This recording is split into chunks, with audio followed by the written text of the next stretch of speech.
Greetings, my relatives. My name is Dr. Johnny Gonzalez Chavez III.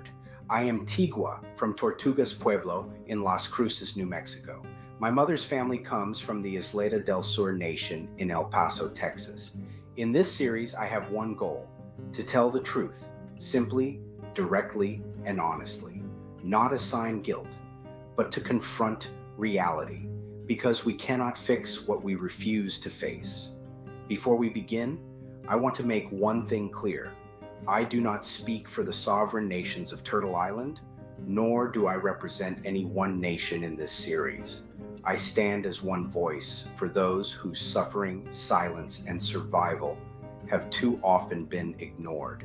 This series is not about attacking America. It is about confronting the distance between what America says it is and what Native people have lived.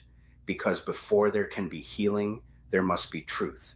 Before there can be unity, there must be honesty. And before we can talk about freedom, we must be willing to face those who were denied it. Welcome. There are two Americas. One is written in ink, the other is written in experience. One tells us, we hold these truths to be self-evident, that all men are created equal. The other tells a very different story, a story where Native children were taken from their families, where languages were stripped away, where identity itself was targeted for destruction. So the question is simple and uncomfortable. How can both of these realities exist at the same time?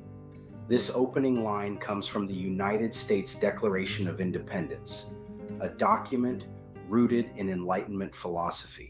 It was shaped by thinkers like John Locke, who argued that all people have natural rights, life, liberty, and property, and that governments exist only through the consent of the governed. On paper, this is universal, but history shows us something else. Those rights were never applied universally. They were selectively granted. Philosophy gives us a way to understand this, not to excuse it, but to dismantle it. Let's start with a concept called moral exclusion. Every society draws a line, often unconsciously, around who counts, who belongs, who is fully human, and who is not.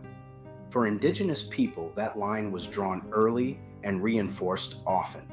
Language like merciless Indian savages wasn't just rhetoric, it was strategy. Because once a group is placed outside the moral circle, anything done to them can be justified, even while claiming the high ground of equality. This created a massive state of cognitive dissonance. This is the tension we feel when we hold two conflicting beliefs at the same time. In this case, we believe in equality and we are removing Native children from their families. That tension had to be resolved, not by changing the behavior, but by changing the story.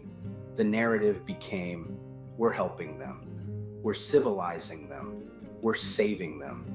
That's how policies like the boarding school system were justified, not as destruction, but as progress.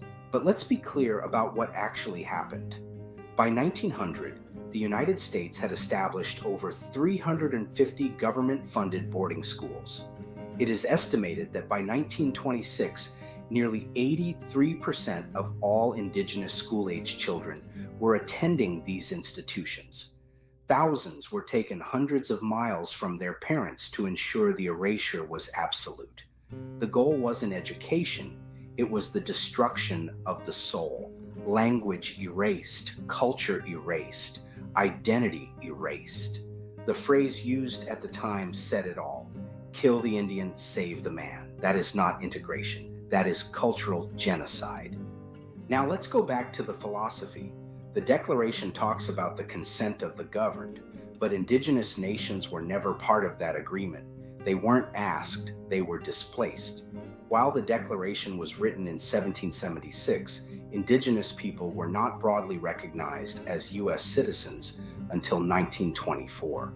For 148 years, the social contract was a closed system, a contract among settlers that redefined everyone else out of existence. The philosopher Michel Foucault argued that those in power don't just write the laws, they write the definitions. They define what is true, what is normal, and who is worthy.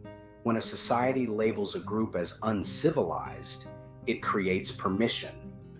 Permission to control. Permission to remove. Permission to erase. So, we return to the original question. How can these two statements exist in the same country? Because one is an ideal and the other is power in action. The ideals were never fully applied. They were filtered through expansion, economics, and race. But here's why this matters today. Those words, life, liberty, and the pursuit of happiness, did not disappear. They were reclaimed, challenged, reinterpreted. They have become a tool not of exclusion, but of accountability. Because once you tell the world that a right is universal, the people will eventually demand that it actually is. There are two Americas, the one we talk about and the one we live with. The question moving forward is simple. Are we willing to close that gap? This is broken promises, and this is just the beginning.